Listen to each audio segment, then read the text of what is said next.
Guys, what's happening? What's shaking? What's moving? What is grooving? Welcome back to another brewing video with Big Rob, MakeBeerEasy.com. I know I'm going to get some heat. Been a while, blah, blah, blah, since I've done a video, but the blog's been working on the blog, so check out the blog, MakeBeerEasy.com. Things are starting to crank there. I'm going to start doing a video. I'm going to try to do one just like this. This one's an informational video. We're going to talk about how to cold crash your beer in this video, and then I'm going to start doing some brewing videos again. We're going to fire them up. Yes, Mad Dog's going to show up. I was actually down at his garage last night, and we were planning a brew session, so it's coming. Mad Dog even got a post on my blog now, so again, get over there and check that out. So, blah, blah, blah. That's all the little updates. This video is not about that. This video is how to cold crash your beer. First of all, cheers. This is not a beer. This is actually protein shake. Big Rob's trying to get even bigger, you know, get a little jacked up, cranking weights, pounding some iron around. We'll see how it goes. Having a beer a little later on, actually, a little poured is a Tuesday after all. So, how to cold crash a beer. So this would be for beginners for the most part. This would be for people who never cold crashed. Trying to figure out what it is. So I am a clear beer guy.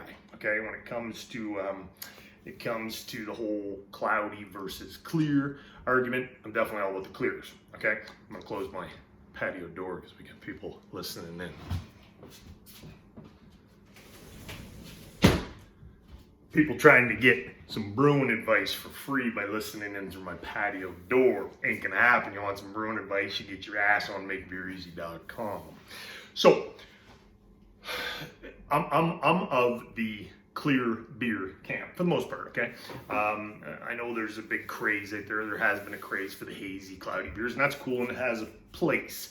New England IPAs, for example, some wheat beers, etc.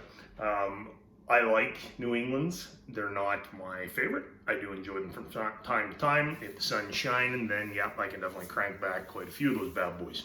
But for the majority of my brews, I like them clear. Got protein shake all over my hand. So there's different things you can do. I'm gonna put a link to the blog post. On that blog post, I do go into detail about cold crashing. It's not complicated. Okay, we're gonna cover this hopefully very quickly, although I do like to ramble, so sit tight. But on the blog post, I point to a couple links where you can go find out about other ways to clear your beers, such as Werflock, Irish moss. These are fining agents that you would put in the boil. What else can you do? Fining agents that you would put into the keg when you're kegging, such as gelatin. That's a great one for clearing your beer. And obviously, we're going to talk about the cold crashing. So cold crashing is very simply taking your fermenter after fermentation is completed. So you want to make sure that your beer is got down to its final gravity. Okay, if you don't know how to do that, link on the blog is going to take you to how to tell when your beer has reached final gravity, how to use a hydrometer, all that good stuff. So you want to make sure your beer is done fermenting. It is Make Beer Easy, so if you let the bad boy ride for 14 days, the beer is going to be done fermenting. So what you're going to do then is you're going to take the fermenter and you're going to put it into a cold compartment, let's call it. So a fridge, a freezer that you have converted over to a keezer. So you'd want to use like an adapter, like an Inkbird that regulates the temperature in your freezer to keep it above zero. Okay, so you keep it in, you can program it to set it at fridge temperatures. So you're gonna put your fermenter into one of these containers, okay? One of these compartments. And you're gonna leave it there for 2, 3, 4 days, okay? And what happens is all of the proteins, hop debris, gunk clumps together because of the colder temperatures and drops out of suspension. So it drops out of the liquid and goes to the bottom of your beer. Okay, becomes the trub, joins the trub because you're already going to have trub there, but it's going to make more trub drop. Okay, so that clears your beer, clarifies it. Okay, so that's what it is. Not hard. So what can I tell you? A couple things. Let's cover a couple things. A couple tips. Number one, what every novice cold crasher does and makes a mistake of is they put their fermenter into the fridge or the freezer And guess what? I know guys who are brewing, they know what I'm about to say. The airlock sucks. There's a vacuum is created as the temperature gets colder, and you get a vacuum that sucks all the sanitizer and air into the beer. Okay, so you don't want either one of those things to happen. If you're using Star San, it's not going to hurt your beer, but you don't want the air getting sucked in there. Okay, simple solution is get yourself a little bung and put it in. Take the airlock out and put the bung in its place, a solid bung. Okay, even simpler solution is just take the little airlock bubbly bouncy thing off, forget what the hell we call that, take it off. I'll put tin foil or saran wrap around that, take some elastic, and just lock it into place with elastic. Okay, and that's it. Don't sweat, man. Make beer easy. It'll work just fine. What can you do if you don't have a fridge or freezer? I just bought myself a new freezer because I'm about to do a little Keezer build. Now this could take me a long time. You know how I roll, but I got myself a nice little 5 cubic foot, I would say cubic inch. That's a pretty small freaking freezer. Cubic foot freezer that I'm going to convert into a Keezer. I got the Inkbird coming, so I'm going to start out just by jamming the old outlet into the Inkbird, firing it into the outlet in the wall, and I'm just going to use a picnic tap for a while, but I'm eventually going to build that into a Keezer. Getting way off topic. So what do you do if you don't have a fridge or a freezer? Well, number one, you can go buy one, pick up a cheap one. Definitely worth your time if you're going to take homebrewing seriously. Number two, a couple options you can do. I live in Canada, so in the winter time, I have in the past left my fermenter outside. Okay, now you got to be careful because you got to watch what the temperatures are heading to. If we're heading below zero, don't leave your fermenter outside. For obvious reasons, you don't want the beer to freeze. That's bad. Okay. I've left it in my garage, okay, where typically the temperatures wouldn't get below zero, okay? So this is when temperatures are colder. We're into May now, so it's warming up, so that wouldn't work. A swamp bucket, okay, a swamp cooler. So what is a swamp? I'm not gonna get into what a swamp cooler is in great detail, but basically it's just a way to, some people use it for fermenting.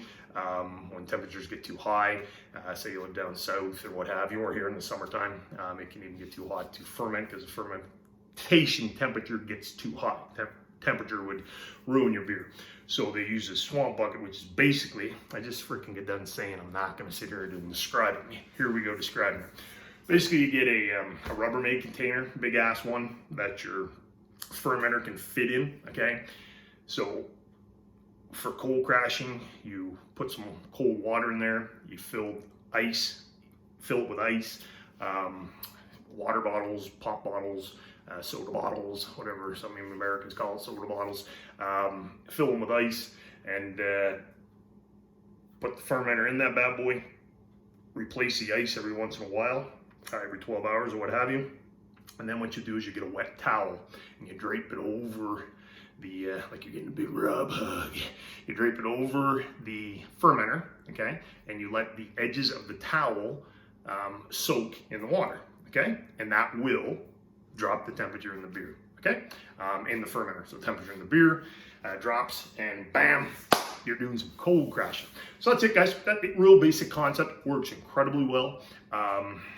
You know, it's a great way. I was gonna say sometimes I'll do it, sometimes I won't. If I'm brewing a lot and I've got a bunch of kegs on the go, like when I have my brew pub, I found that if I had one batch, I was doing 1 barrels, that would give me 6 kegs of beer. By the time I get to the 3rd keg of beer, serving it to people, it had already cold crashed on its own because time alone will cause things to drop out, especially if you're storing your bottles or kegs in a fridge or freezer, which is converted to a Keezer. Okay, don't store it in just a normal freezer at freezer temperatures, or you're gonna completely and utterly destroy your beer, and that will suck. That's what I got, guys. I hope you found it helpful. You know, like, subscribe, comment, say what's up. Head over to the blog. Feel free to share this stuff, and if you've got any questions, blast it out to me either in the comments down below on YouTube or on my blog, and I'll be sure to get back to you. And if you're over the blog, I've actually given away, you can sign up to get my top five recipes, and I'm giving them to you for free. These were my favorite recipes, and they actually just happen to be some of my top sellers at my brew pub as well. They're all grain recipes, so I'm giving those away. That's it, guys. He's back. So we're gonna have brew day here real soon. I promise. I know I've been saying it for a while, but I promise I've got stuff coming. I got the Brewzilla. I got that last year and I still haven't used it, but I needed the connection for the wort chiller. That I've got ordered. That's coming from More Beer, so that's on its way. So that's cool. And as soon as that gets here, I think I'm gonna do just I think I'm gonna do like a lawnmower beer, man. Just might even be a smash, single malt, single hop, something real easy, just to kind of get the brewing juices flowing again, and give that Brewzilla its first inaugural run. Keep it real simple. So that's what I'm thinking. I'm thinking a nice little lawnmower beer. I came across a recipe. I think I'll be doing that one. But stay tuned. And that's it, guys. Big Rob, he's gone, and get your brew on. Yeah.